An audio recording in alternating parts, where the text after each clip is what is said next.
Hello, Internet friend. Today on Value Side, tariffs, the good, the bad, and the unknown. I'm David Ravel.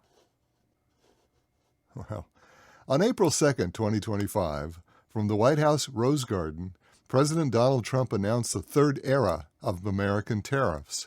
It was the much-anticipated event, with the global financial world holding its collective breath. Seemingly no one knew the details of these new taxes on imports. Bloomberg reported that Trump and his cabinet worked out many of the details that very morning. This starkly contrasted with the Tariff Act of 1789, the first American tariff, when Congress debated for over a year before delivering that new law. With Trump, the new tariffs were a result of an executive order, not a law. The good tariff. Imagine a proposed bill written by Alexander Hamilton, the man most considered the finest economist, expert of his day, and the Secretary of the Treasury, presented by an equally astute economic expert who would later become President, James Madison. And after much debate, it would be signed into law by the most respected president of all time, George Washington. From the beginning of the debate over tariffs, it was apparent that the country was divided into at least two constituencies, one that welcomed tariffs and one that opposed them. For the factories of the North, tariffs would become the protection they needed from foreign competition. But for the farmers of the South, tariffs were a costly burden.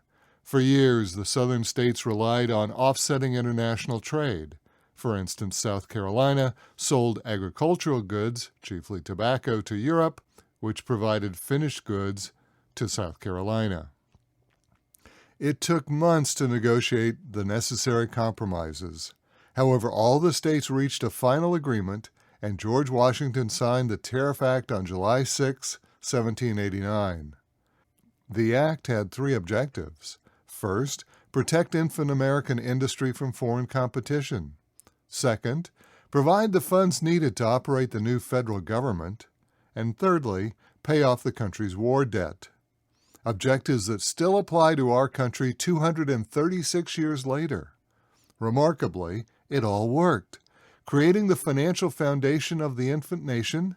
For well over a century, tariffs provided the revenue needed to operate the government while servicing the country's debt.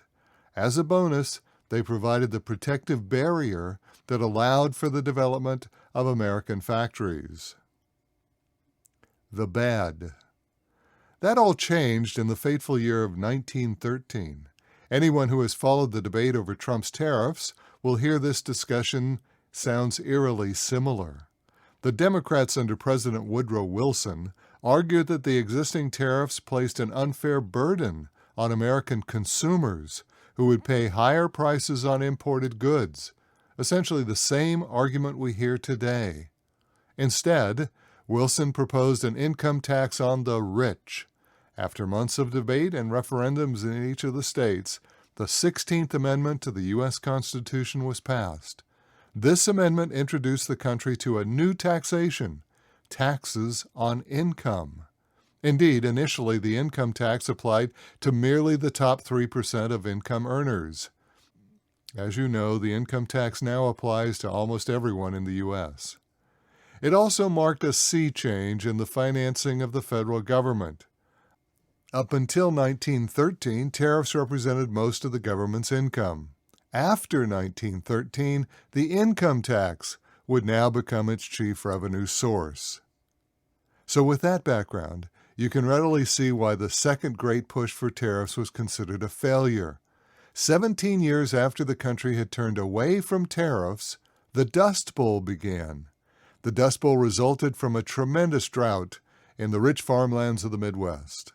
Following on the heels of the stock market crash of 1929, this provided a 1-2 punch to the nation that resulted in the Great Depression. In Washington, two representatives recognized the suffering that the farmers were experiencing, Senator Reed Smoot and Representative Willis C. Hawley. Recalled the success that the early tariffs had in protecting American industry during the nation's formative years. Their act was designed to provide the same sort of protection for American farmers. On June 17, 1930, President Herbert Hoover signed the Smoot-Hawley Tariff Act into law. While their efforts may have seemed noble, the American public did not see it that way. Like all tariffs, it raised the cost of imported goods to consumers. Because everyone was suffering during the Depression, this new tariff seemed like just one more burden to an overburdened country. Economists decried the new tariff as extending the effects of the Depression, and the general public rejected the tariffs outright. It took President Franklin Roosevelt and the Democratic Congress of 1934 to pass the Reciprocal Trade Act, which allowed the president to negotiate tariffs on a bilateral basis with other countries. So with the stroke of a pen, Roosevelt eliminated the higher Smoot-Hawley tariffs. He began a trend that was followed by almost all presidents until Trump. Roosevelt chose to appeal to the consumer rather than protect the American producer. The unknown. So earlier this week, President Trump reversed nearly a century of moving away from tariffs, seeking instead to impose at least a nice, quote-unquote, reciprocal tariffs across the globe. Many of the details have yet to be worked out, as this is more of a developing policy than a fully enacted law. Many questions remain over the ultimate success or failure of these new tariffs. However, we have two different historic models: the successful tariffs of Hamilton and Madison in 1789 and the failure of the Smoot-Hawley tariffs of 1930. The current global integration of American industry makes the future outcome of these tariffs uncertain. But one thing is certain: like every tariff, the cost to the consumer of foreign goods will rise. So the question becomes, will the American public accept these new higher prices, as we did in 1789, or will we reject them, as we did in the 1930s? The eventual success or failure of Trump's new tariffs lies with us, the American people, and perhaps that's how it should be. If you enjoyed this article, please consider buying me a cup of coffee. Go to buymeacoffee.com/David Revell. That's REAVILL. Buymeacoffee.com/David Revell. Thanks for listening.